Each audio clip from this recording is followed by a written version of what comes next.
Aqui você tem uma coletiva de imprensa com especialistas. Essa coletiva foi feita, inclusive, no Museu Britânico, e eles pegaram amostras do sudário e levaram para diferentes laboratórios. E todos os laboratórios que pegaram a amostra do sudário, todos eles deram o mesmo resultado. Que o Santo Sudário, na verdade, é um pano do século XII, século XIII, início do século XIV, tá bom? Pela margem de erro do carbono 14, o sudário foi um pano produzido entre cerca de 1260 e 1390 depois de Cristo. Portanto, todos os que fizeram o exame ali do carbono 14 chegaram à conclusão inequívoca que o sudário era um pano medieval. Portanto, não poderia ser o pano que serviu para cobrir o corpo de Cristo. Quando a Igreja Católica recebeu as informações, e vejam, não foi só um laboratório que fez o teste do carbono 14, foram vários laboratórios. Não foi um dando um resultado, outro dando outro resultado, vocês entenderam? Porque eu já ouvi alguns falando por aí, não, um laboratório deu um resultado, outro não. Dentro daquela margem que eu falei com vocês ali, todos os resultados foram, assim, coerentes. Dentro de uma margem de erro para cá ou para lá, todos foram coerentes. E, na época, a resposta, inclusive dada por Dom Anastácio Balestrero, que era o cardeal de Turim na época, foi o seguinte: penso que não é o caso da igreja, penso que não é o caso de a igreja dever questionar esses resultados. Inclusive, o Dom Anastácio é esse que está assim com a mão, tá certo? Um anel bem destacado ali, o anel de cardeal na mão dele, ele está ouvindo os cientistas dando a explicação, e ele falou: não creio que nós, a igreja, devamos preocupar-nos em discutir com cientistas altamente respeitados que até este momento só merecem respeito, e não seria responsável submetê-los à censura apenas porque os seus resultados talvez não estejam alinhados com os argumentos do coração que alguém pode carregar dentro de si. Tá certo? Então, na época que o carbono 14 foi aplicado ao sudário, a resposta foi essa, e a igreja deu por satisfeita. Para ser muito coerente com vocês, há um outro artigo que foi produzido agora recentemente, que esse artigo ele não questiona, como é que eu vou explicar?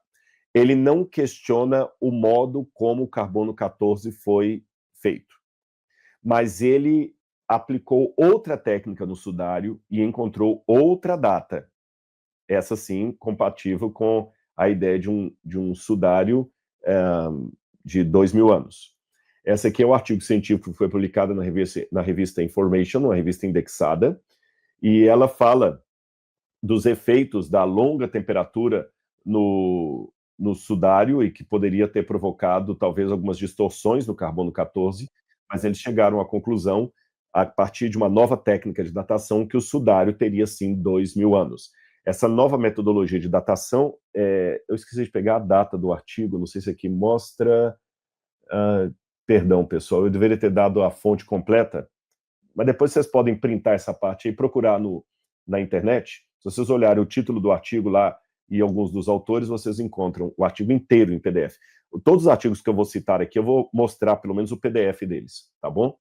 E o estudo aplica a técnica Wide Angle X-Ray, que é uma nova forma de fazer a medição a partir da degradação de celulose do linho. Eles criaram isso, e o resultado foi o seguinte: o envelhecimento medido no Santo Sudário é compatível com cerca de 2.000 anos, e não apenas com 700 anos, como indicou a datação por radiocarbono de 1988. Essa nova metodologia de datação é o seguinte: ela trabalha com o linho e ela mede qual é o grau de envelhecimento do linho. Então ela faz um cálculo. Se em tantos anos o linho envelheceu X, tá certo?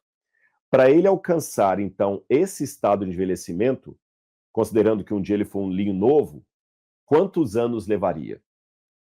Aí eles fazem as contas e dizem: 700 anos é pouco tempo para o tecido do sudário de Turim ter adquirido esse grau de envelhecimento. ele tem que ter pelo menos 2.000 anos. Então, os cenários históricos, eles simulam o envelhecimento natural em diferentes trajetórias históricas. Depois vou explicar isso para vocês, por onde que o sudário teria passado. E eles acreditam, então, que o tecido não seria medieval, porque se ele fosse medieval, o grau de envelhecimento dele seria menor do que o que apresenta. É lógico que esse artigo ele também teve refutação na academia. O ceticismo hoje de alguns acadêmicos da área de química sobre o resultado desse método de datação que eu citei para vocês é que a degradação do linho pode ser afetada por múltiplos fatores que não foram levados em consideração no emprego da metodologia do artigo, tá certo? Por exemplo, o incêndio de 1532, o outro incêndio pelo qual o sudário também passou, a ação da poluição, lembra que o sudário enfrentou a época da Revolução Industrial, pode parecer que não, mas a exposição do pano, ele interage com tudo que está ali, e é num tempo muito recente que um novo vidro foi colocado para proteger o sudário de uma maneira bem atual, mas antes não, ele só ficava guardado numa caixa. Então ele interagia com o oxigênio, com o ambiente, então a manipulação, a umidade, micro-organismos não controlados, tudo isso pode trazer um envelhecimento rápido para o pano em poucos séculos, e não em 2.000 anos. Então, e várias pessoas que estão rejeitadas, que participaram da datação de 1988, acadêmicos, físicos, rejeitaram as novas técnicas como sendo tentativa ad hoc de desacreditar o radiocarbono.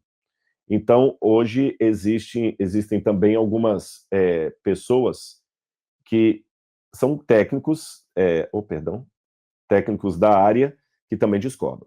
Como eu sou arqueólogo, não sou químico, eu apenas apresento para vocês a posição de um lado e a posição de outro, tá certo? Confesso que me falta expertise para poder, com base nesses estudos, falar, não, quem está certo em que aplicou isso aqui, quem aplicou aquele ali. A única coisa que eu posso dizer é que todos os especialistas em carbono 14 com os quais eu já conversei e que analisaram os laudos do sudário de Turim descartam as críticas que são feitas, que aquela datação por carbono 14 estava contaminada. Alguém falou que ela foi tirada de uma amostra errônea, porque algumas freiras restauraram o sudário, em algumas partes que eles estavam com um buraco, então que eles tiraram o carbono 14 do remendo feito pelas freiras e não do pano original, por isso que deu uma datação medieval. Mas isso também foi descartado. Foi controlada o local de onde o tecido foi tirado para análise do carbono 14, foi bem controlado, foi perante muitas testemunhas, tinha mais de 80 pessoas na sala, foi tudo muito bem controlado.